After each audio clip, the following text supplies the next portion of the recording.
امریکا په افغانستان کې د داعش ډلې په وړاندې د سختو عملیاتو او بریدونو خبر ورکړ. همدارنګه تېره شپه په کابل ښار کې طالب ځواکونو د داعش ډلې پر پټنځای سخت برید وکړ چې لسګونه داعشان یې د مرګ کندې ته واچول. دا چې بشپړ حال څه دی ویډیو تر پایه وګورئ، په هر څه به پوه سئ.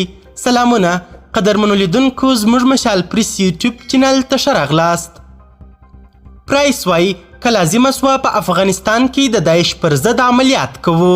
د امریکا د بهرنیو چارو وزارت وایي که لازمه وویني د داعش پر ضد د افغانستان په خاوره کې عملیات کوي. د متحدو ایالتونو د باندنیو چارو وزارت ویاندوی نیټ پرایس دا خبره د یوه روسي چارواکي د دې ادعا په جواب کې وکړه چې ګواکې امریکا په افغانستان کې د داعش ننګه کوي. پرایس پرون په یوه خبري غونډه کې وویل امریکا د داعش د خراسان څانګې پر ضد عملیاتو ته ځان ژمن ګڼي او که اړتیا پیدا سوه او ورته څرګنده سوه چې دا ډله د امریکا او د امریکا د شریکانو پر ضد دسیسې جوړوي، پر ضد به عملیات وکړي.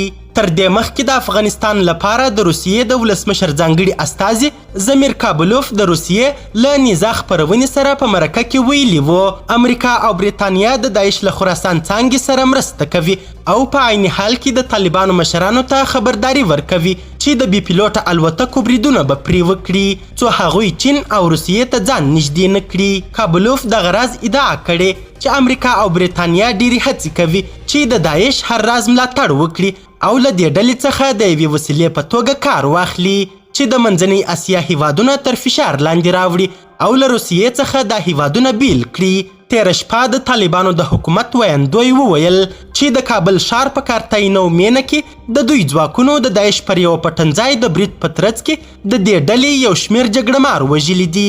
د سیمې څو اوسېدونکو تاند ته وویل چې له څو چاودنو وروسته په پرله پسې ډول ډزې اوري.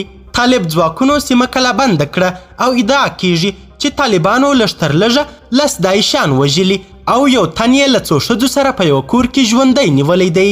طالبانو د دې عملیاتو په ترڅ کې د خپلو ځواکونو د مرګ ژوبلو په اړه څه نه دي ویلي.